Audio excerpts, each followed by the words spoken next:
What's up, everyone? My name's Chris. I'm joined here by my buddy Anthony. And this is our new channel that we're starting up called Super Sports Bros. As you can see, we have our amiibos right here because we love playing Super Smash Bros. And we love sports. So we figured why not name it after the two of them. Why not? So basically what we're going to do here is we're just going to have sports talk. We're going to try and do a weekly thing where we kind of sit down, talk about hot topics, talk about upcoming big games, stuff like that. So needless to say, with it being a week and a half away from the Super Bowl, we have to talk about the Super Bowl. Definitely. And two number ones, league's best offense going against the league's best defense. From a matchup standpoint, you really can't ask for something much better. It's to me, it's a little disappointed when two number ones make it to the finals, and it kind of feels like the playoffs didn't really determine a whole lot. Understandable. But it'll be in Glendale, Arizona. It's a great venue, and it's sure to be a great game. Yeah, and as you said, two number ones. This is the second year in a row where it's two number one seeds meeting up. And last year, guess what? It was top offense versus top defense. Would you look at that? Hopefully it'll be different this year around. Hopefully it won't be a complete blowout. Yeah. And with that being said, the two teams that are in the Super Bowl, what is your take on, who made it there, how they got there, stuff like that, and then we'll talk about obviously the Patriots controversy afterwards. Well, I'll start with the NFC Championship, and for starters, wow, what a comeback by the Seahawks, and who really kept them within reach the entire game. You have to give credit to Marshawn Lynch. Absolutely. He was the one consistent member from the beginning whistle to the end whistle that the Seahawks could rely upon. Curse, even though he had the game-winning touchdown, was having a horrible game for like 95% of it. 4 out of the 5 times that Russell really Wilson seemed threw to like him every time was interception. bad things happen. But I also think that this is just something that's going to haunt the Packers for a long time. And I'm a Packers fan. I mean, if you're a Packers fan, I feel bad for you because that's just something that's going to haunt you for forever. That you think about that every little play when games like this happen. You go back to me, it's the touchdown to Jordy Nelson, or it should have been touchdown to Jordy Nelson because it was just out of reach and he just missed him. He catches that, game's over. Ball bounce off his head on the onside kick. Game's over. Clinton Dix was having a great game, and then all of a sudden, on the 2-point conversion, it looked like he might have lost sight of the ball. I don't know what happened, but it was a complete prayer of it shouldn't have worked. And also another play I want to bring up is the first time the Patriots scored, they were on like the 4-inch line, and they say, "Hey, let's go for a field goal." Not the Patriots. No, I mean the Packers. No problem. The Packers are on the half-yard line. It's 4th and goal. Right. I probably would have gone for the touchdown there to make a statement. And if you don't get it, guess what? They have 99.5 yards to go before they can score. Right. And especially the way that Seattle started off the game. I mean, no one knew Seattle was going to start off the game as poorly as they did. But if you had known that, obviously you're going to go for it. And the game might have really been different if they scored a touchdown there instead of a field goal.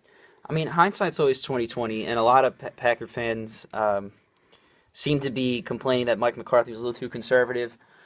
Yeah, I mean, I guess, and you could go back and say, obviously, you could have went for it on 4th down, you could have done this, could have done that, but they flat out didn't execute. Yeah. When the game mattered the most and the pressure was on, they choked. And you have to give credit to the Seahawks, but in my opinion, this was a complete meltdown by the Green Bay Packers.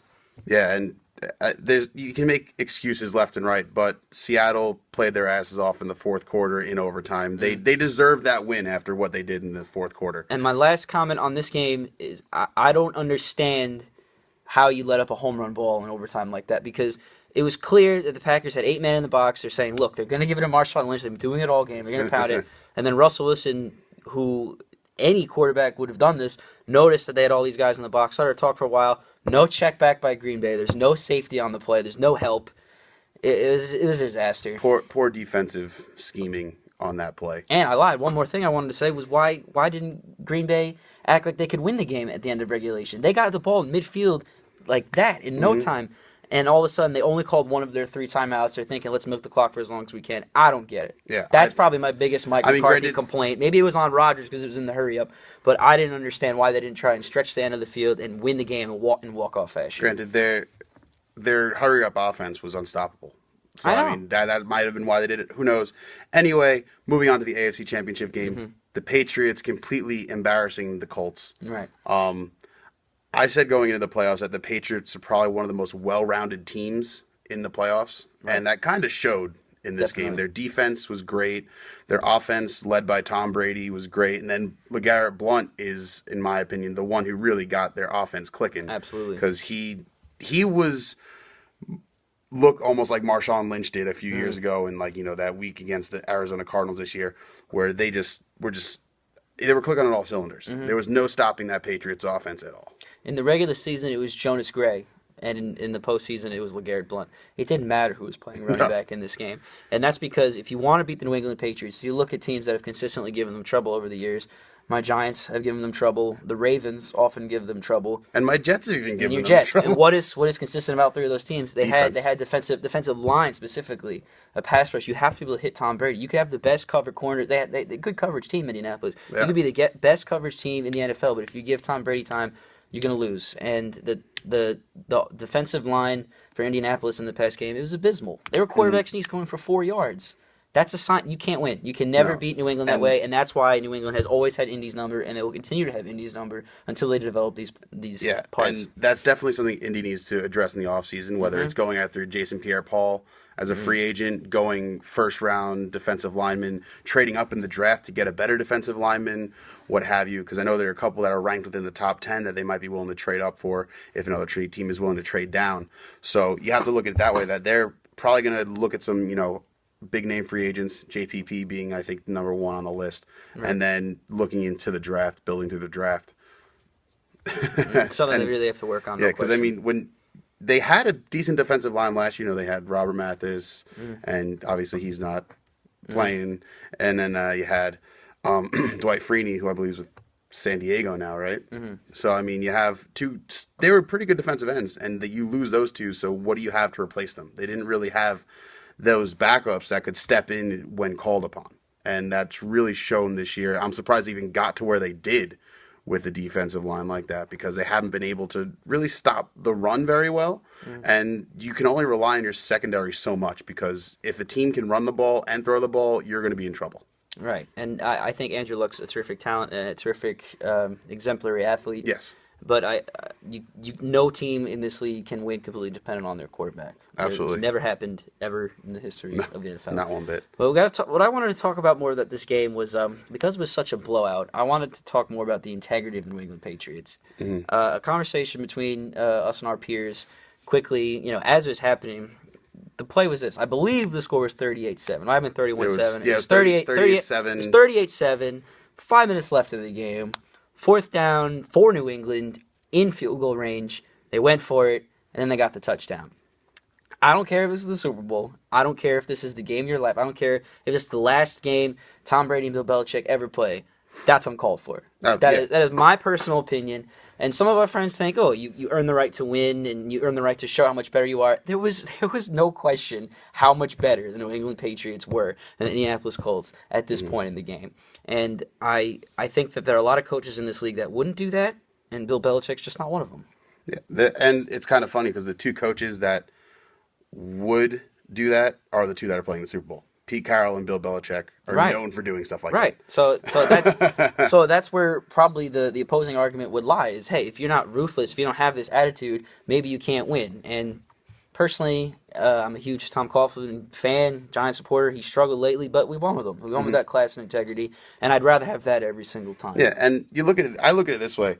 It wasn't even the play they got the touchdown on. It was that play where it was 4th and 7. And they're like, hey, we're going to go for it on 4th down when you're blowing them out. Why? I think it was like 2 minutes later in the game. I know. It was like 4 minutes left in the game. Tom Brady's still in nonetheless. All the starters are still in. And they're like, hey, let's throw a bomb down the field and try and get a touchdown on 4th and 7 when we're clearly going to win this game no matter what, instead of kicking the points or It was wrong. just giving it up. It was morally wrong. And, people say, oh, you don't want to take your foot off the gas. Like, if you're winning in such dominating fashion, and you have to play in the Super Bowl as your next game. Not just, maybe during the week, maybe during the season or something like that, you're just trying to make a statement against a rival or something. I might get that.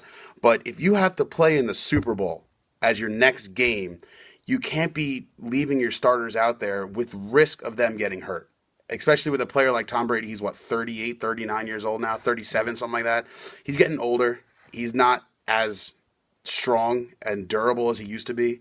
And He took a shot below the knee. He did. He took a really nice shot below the knee, and he was a little slow to get up. Even and if I the said, announcers you know what? are saying it, then everyone's thinking it. Like, ooh, that looked bad. It didn't make any sense. Yeah, I think it was Jim Nantz and Phil Simms Yeah. that said, why is he still in the game? Yeah. No one understood why he was And then still in even the game. when they trotted him out there at the end, Right, to just that's really hand the why they ball wanted off, him in. It's like, okay, congratulations, he gets to run off the field and get an applause. I think he had enough of applause throughout the whole game that it was very unnecessary. I feel they could have just put him on the jumbotron at any time. Yeah, absolutely. Even if he didn't go back out there, he would have gotten the Yeah, applause. literally, no put him on no Patriot fan had left. The entire building was full. Literally, put him on the jumbotron. Say, past so and so with this many Super Bowl. Going to his sixth Super Bowl. He's tied. I think he passed Joe Montana. He's the only quarterback to go to 6 Super Bowls. Yeah, and needless to say, that was definitely a hump he's been struggling with these last few years, losing to the Ravens, losing to the Broncos in the AFC Championship 2 years in a row. So moving on, keeping with the Patriots, along with running up the score, there is a lot of. Well, I mean, actually, let's keep with Tom Brady. Yeah. Tom Brady, everyone's like, oh, his legacy, it'll be destroyed if he loses. Why? Why are they saying if he loses this Super Bowl, his legacy will be tarnished? He's won 3 Super Bowls. He's led this franchise for how many years now? Like 14 years, something like that. Some sort of ridiculous number where he was a 6th-round pick. No one expected him to do anything. He's the face of the franchise. He's one of the best quarterbacks in the NFL, and it pains me to say that because I can't stand playing against him or Bill Belichick. But he's one of the best quarterbacks in the NFL, and I don't know why they're saying if he loses, this is tarnished. Why are quarterbacks defined by their Super Bowl wins or Super Bowl appearances? You got players like Dan Marino, noted as one of the best quarterbacks of all time, never won a Super Bowl. Right. So where is that line? Like, where did it change where you're defined by how many Super Bowls you win? I think it's a load of crap, all of it. I really just think it's because they're the most recognizable players on the field. There's something to talk about. People eat it up when they view it in the media, and I just don't think it's a story. Fans get way too hung up on the legacy of their guys, if they're good enough, if they're this. There are plenty of great quarterbacks in the NFL that shouldn't be changed. If I had a dime for every time, even in the past couple of seasons, where Giants fans have wanted Eli Manning out of the building, I'd be a rich man. And I think it's absurd. I mean, you're talking about a franchise like the Giants that has constantly brought in new quarterbacks. This is the first true franchise quarterback the Giants have had, in my opinion, since Y.A. Tittle. And I'm skipping Phil Simms because he got injured too much. He wasn't consistently in year in and year out.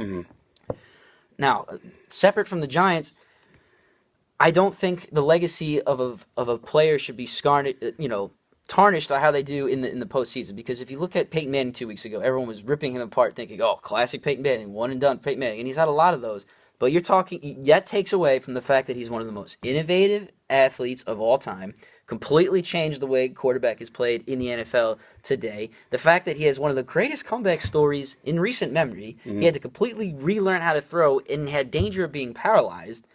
It took a lot of courage for him to even come back. And then within the second season of him coming back, had the best regular season in the history of the NFL and went to the Super Bowl. Yeah, and everyone says, "Oh, he's not. He's not as good as he was. He lost a Super Bowl. He lost 2 Super Bowls, won one. Who cares? He's still going to go down as one of the best quarterbacks to ever play the game." Right. So if you want to have a Brady Manning conversation for the zillionth time, I'm busy. I don't want to talk about it. I think it's a waste of time. I think they're both amazing, both Hall of Famers in roller skates. They should be wielding on roller skates, as Bill Parcells They're would both say. first ballot Hall of Famers. There's no question about that. Yeah. And I don't know why everyone's like, "Oh, their legacy." Who gives a crap about their legacy? Their legacy is what they do throughout the time that they play for a team, multiple teams, what have you. Peyton Manning has records. There's his legacy. Look at that. Oh my God, he's got a legacy even though he only has 1 Super Bowl right now. May he retire? Who knows? He wants to go on his own terms, I think. Right. So in baseball, Madison Bumgarner is amazing in the postseason and very good in the regular season, and Clayton Kershaw is amazing in the regular season, doesn't quite do it in the postseason, but I don't think that should discredit Kershaw in any way. And he's a Cy Young winner. You should simply praise Bumgarner. You shouldn't criticize an opposing player. Like, I'm a huge Knicks fan. Patrick Ewing never won a ring. One of the 50 greatest basketball players of all time, he was voted because Michael Jordan won 6 championships with the Bulls and beat the Knicks most of those times. He should get discredited? No. You should just appreciate what the other guy's able to do. Stop being negative is really what it comes down to. Across all sports, it all comes down to how many titles they win, whatever it is. People say, "Oh, what would Derek Jeter be if they didn't win 5 World Series or something like that?" It's like, It's just because people are whiny. I mean, Eli Manning just had one of his best regular seasons of all time. And the Giants went 6-10, so no one cares. Yeah. It's just, in my opinion, specifically in New York, because we're New Yorkers, fans are particularly whiny and just expect this winning nature. And I think because a lot of them are Yankee fans, Giants have a lot of championships under their belt. It's just that we're spoiled, especially if you're a Yankee fan. You're very spoiled. So I think you need to just cool it and enjoy the football. Anyway, one more thing about the Patriots. These Deflategate. Yes, the Deflategate. What is your take on Deflategate? It's wrong. Obviously, if they're cheating, they didn't need to do it. They would have won anyway. I don't understand it. Yeah. If they lose draft picks, I think it'd be interesting. But my biggest concern is, how is this alleged? I don't know. What's going on? Like, what is it? Like, oh, they allegedly used deflated balls. If the ref noticed it and has the deflated ball, why is there a delay with this? Is there an appeal? Is there something going on at the NFL? Do they not know what to do? Have they never seen this before? Who cares? I don't know. They said the only reason they found out is because Brady threw an interception to Daquan Bowers, and Bowers said the ball felt funny. He gave it to the ref, and the ref looked at it. Mm-hmm. So that's where it all went weird. But they continued playing the game, obviously, and the game was 14-7 at that point. Yeah. I don't understand it. I've never seen anything like it. It's classic Bill Belichick trying to get an edge. It's wrong. Mm-hmm. They'll do whatever he can to win. Same different year, same story. Yeah, I completely agree with you. Whether this is true or not, they would have won this game no matter what. The Colts played like absolute crap. The Colts look terrible. I know. The air in the ball does not have much of an impact on running the football, in which case they could not stop. The Colts could not stop the run at all. The only thing, maybe he might get a better grip because he can dig his fingers a little more. I don't care. But regardless, the Colts couldn't stop the Patriots, even if half the team was just like taken out through injuries. They couldn't stop a nosebleed. The Colts look terrible. It was sad. Maybe it's just the Colts looking for an excuse to say why they got blown out. I don't know. Question for you. Who had it worse that week? Packers fans or Colts fans? Depends on how you want to look at it. Would you rather have a heart-wrenching loss that late in the game or just be completely embarrassed from beginning to end? I think it's oddly easier to accept if you get embarrassed. It's more painful if you don't win, but I'd rather have the painful loss. And I know that that's weird, but it just shows that you were a really good team in a really big stage. That's what I'd prefer. I mean, it might be a little harder on the fans, because they were like tasting. They had that taste, like it's like, oh, it's right in front of you. Yeah. There's a Super Bowl right there, and it's gone. And the Colts, it was just like, yeah, we're not winning this game. You're not there yet. You got some work to do. I was surprised that they made it to the AFC Championship game. I was like, you know what? If Peyton Manning hadn't torn his quad, let's face it, it would have been another Peyton Brady game. Exactly, and I think that would have been a much better game because it's two. Agreed. I would have been more interested, especially because the Broncos had the #1 defense in the AFC this year. That's besides the point. Now, moving on from football talk, because we've done a lot of football talk and talked Super Bowl, talked controversies, legacies, and everything like that. Let's move on to probably from the most watched sport to probably the least watched sport in the United States, hockey. of the four big sports, this is probably a little bit towards the lower end. So New York hockey is awesome. At an all-time high. It's great. It's great. And the best part about it is there's no over-exhausting media coverage, constant fluff. Oh, this is wrong with that. This is wrong with this stick. You care about hockey, you watch hockey, and that's it. And that's because it's a less popular sport, I think there's a better purity involved to it. And most hockey fans, I think, would agree with this. Also, due to the nature of the sport, there's less trash talk, less chippy play because the game's chippy in nature. There's less controversy. You don't hear about guys and they cheating. Let fighting. They let fighting. Yes, I'm not even a huge supporter of fighting, but I personally just think that the purity of hockey is you can't compare it to other sports. If it hadn't been for steroids, I'd say baseball is the closest thing. But no, hockey is a pure sport that any sports fan can truly watch, and it's great for New York right now. The Islanders are back. It's the first time since I was 1 the Islanders have had this good a season. They've won 31 games before the All-Star break. That's so much fun, and I'm sad to see them leaving Nassau Coliseum, but I'm so glad that they get to hopefully go out with a bang. Hopefully. So New York hockey, and the Rangers are looking good too. Oh, yeah. You can't discredit the Rangers. They had a 12-game win streak until the Islanders broke it up, and then they got shut out the next game too. So they won their last two. Came back. Yeah, they kind of came back a little bit, and I think that you can never count them out in a 7-game series. That's what makes them so dangerous in the postseason.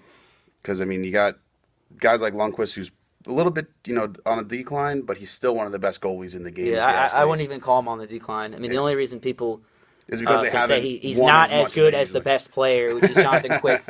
Like last year in the Cup, it was like, oh, Quick was better, and that's why they won, and that's probably true. But I don't think it's a lot like what we said before. It doesn't mean you should discredit Henrik Lundqvist and Exactly. the quarterbacks. No, as I said, Lundqvist is easily one of the best goalies in the game, and you can't discredit him. You can't count him out ever, even though he hasn't against the Islanders. They kind of embarrassed him. They even pulled him in the third period. I know, and Halak is the first Islanders All-Star since Rick DiPietro before all the injuries. This is awesome. It's great. It's been a lot of fun. It's great as Islanders fans. You're we enjoy watching it. It's not like Even when they lose, I'm not even phased. I'm like, oh well, like it's just a fun year, and it's. I really hope that these two teams face each other in the playoffs. It'll be definitely something for the ages. Something for the ages. I'm really looking forward to it. Now, from one of the most exciting things in New York sports to one of the least exciting things in New York sports. It gets more attention. And it gets more attention. Yeah, which is wrong. The New York Knicks. What an embarrassing season. Yeah, I think that if there's anything you have to acknowledge about this Knicks season, is that Phil Jackson's plan failed. His initial plan failed. He's moving on plan B. And all these, tweets, Instagram posts, whatever, I shouldn't even look at them, but they're just like, trust the Zen Master. Well, why should I? Like, I understand he's the best mind we could have possibly gotten. But this Knicks franchise is notorious for ruining Hall of Fame minds. Hall of Fame coaches, Hall of Fame players come here to die. It is exactly. Larry Brown, Larry Wilkins, Jeff Van Gundy is not, technically a Hall of Famer, but I don't think so. I don't think he's a Hall of Famer, but I think he should be. But that's not important. It's not important. He's up there. Three great coaches that two of them failed and one of them resigned because they couldn't take playing here. So then James Dolan, the man behind all these problems, finally passes it over to Phil Jackson, and we're thinking, okay, finally a little hope. But he handed Phil a season already in ruins. So you have to be patient, and you have to wait a 5-year plan. But this is the worst season that Knicks fans have ever seen. This might go down as the worst season, not only in Knicks history, but in NBA history. And it's nice to see them finally end that losing streak yesterday. But it's depressing to even partake in watching this team. Yeah, and while we're on the Knicks, Carmelo Anthony got a bad knee. Won't they shut him down? He doesn't want to be shut down, but everyone's saying shut him down, shut him down, shut him down. Do you think they should shut him down, or just let him play out the season and get surgery in the offseason, if surgery is even necessary? Because I know there's a lot of talk it might be necessary, might not be, but from what I'm hearing is that surgery is inevitable. For a long time, I have thoroughly disagreed with pretty much everything that's come out of Carmelo Anthony's mouth. And now, in a horrible season where he could easily walk away and easily say, oh, I need surgery, he's deciding to play. And I prefer that. I'd rather have him play. Now, if he loses, if his knee falls off, and it's going to look bad if that happens. But I think it's the right thing to play when you can play and you're paid to play. However, if he's just doing it so he can play in the All-Star game, which is at half at the Garden, half at the Barclays, if he's just doing it so he can do that and then he shuts the season down, shame on him. Because that's wrong. If he just wants the attention and the glory, which I am fearful that that's the case, I dislike him even more. Yeah. Because he's constantly been a problem. Even though he's the most natural scorer, most talented player on the court, that's just what he is he's a scorer. And just because you're a scorer doesn't mean you're an NBA All-Star, in my opinion. People get hung up on the fact that he gets 28, 30 points, whatever he gets. He could go 9 for 23, 9 for 25, and no one notices that. And I don't get it. I've never understood it. People say, oh, he has no help. He doesn't even look for help. If he doesn't have help, but he still looks for help, then you know that the team needs work. But if he has the audacity to claim that his players aren't good enough and that this is the only way they can try and win, and then they still don't win, you look even more like a jerk, in my opinion. So it's been a very difficult relationship, from my opinion, for true Knicks fans and Carmelo Anthony. And I hope that they can get him some help because, let's face it, he's probably going to be here to stay under his giant contract. Yeah. I think that was the biggest mistake Phil Jackson made so far. Keeping him? Signing for $120 million. He wanted a max deal, which I think was $127, $129 million. And they wanted to talk him down so they can acquire some potential free agents within 2 seasons. And they gave him $120 million. I was like, that's the big settlement? He didn't take a cut at all. And yes, he was coming off a season where he played hard for a contract, where they probably had no business even winning 37 games in hindsight. And even though they only won 37 games, they were somehow on the verge of possibly getting in the playoffs. Right, because they lost so many close games. That's how this year started until they just quit because the whole memo is bad. Even when your president of operations, Phil Jackson, comes out and says, "Hey, this season's over. It's a dud," and he took the heat for it. Yeah, that I have a lot of respect for Phil Jackson for saying, can't not. "My bad." Yeah, you can't not have any respect for this Hall of Famer going in on roller skates, as it's one of my favorite sayings. But I think that I don't have the confidence that the Knicks can turn this around. They say it's a 5-year plan. Why should I believe it? And in 5 years, guess what? Melo's deal's up. So how is it a 5-year? How is he in your 5-year plan? Well, if his contract is up after 5 years.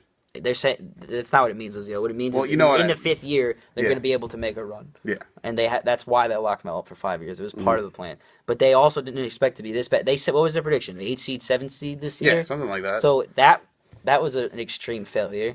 They don't have any type of scoring center. I prefer watching the D-Leaguers. I was thrilled to see that Tim Hardaway and Amari Stoudemire came off the bench last night. Galway, 21 points. awesome guy. Awesome guy. Guy initially signed a 10-day contract. I think he might have signed another or something like that. His contract situation is very uncertain. Reminds me of John Starks really working his way to the top. And John Starks is one of the best players My personal in favorite. history. My personal favorite Knick of all time. I wouldn't call him one of the best in history, but he really had a New York character about him. And he proved himself. That the fans could love. And he constantly had to prove himself. Even though he had that bad Game 7 in the championship, that people still bring up. I just try not to. All right, so any other topics you want to talk about before we sign off? I was going to wait till next week, but since we have a few extra minutes, what are your picks for the Super Bowl? Who do you think is going to win this one? I'm not picking until next week. You're not picking until next week? I'm not picking until next week. I want to, kind of figure out who's playing, who's not, how far along his injuries are. Richard Sherman's injury. That's a huge one. Why didn't they challenge him after that injury? The guy clearly couldn't even extend his arm. They got cameras everywhere. His left arm is like this the whole game. There's the no whole question. second half. There's no question the Packers didn't see it. Mm-hmm. They didn't even stretch the field. Jordy Nelson should have went deep immediately. Mm-hmm. How hard is it to say, dude, run a fade? Yeah. Like, I understand they probably didn't plan for it, because why would you plan going deep against Richard Sherman? Mm-hmm. And they paid for it earlier when they tried. It wasn't deep, but when they tried to throw Richard Sherman's way. Yeah, and first throw towards him, he got an interception. Yeah, but my point is this. Regardless of your game plan, in the huddle, say, hey, Jordy, jam this guy's line, hit his arm, and go deep. Like, I know it. You could say it's a dirty thing to do, but it was such a dire situation. It's the nature of the game. The nature of the NFC. If he's choosing to play and he clearly has an injured elbow and you're jamming him, what would you even think twice? What's there to think about? Exactly. So I'm not picking until next week. I still want to kind of digest everything. I'm leaning towards the Patriots right now, personally. I'm not giving any hints. I guess I'll give my official pick next week. Okay. But there's a pretty good chance it'll be the New England Patriots. So until next time, here on Super Sports Bros, I'm Chris. I'm Anthony. And we hope you join us again soon.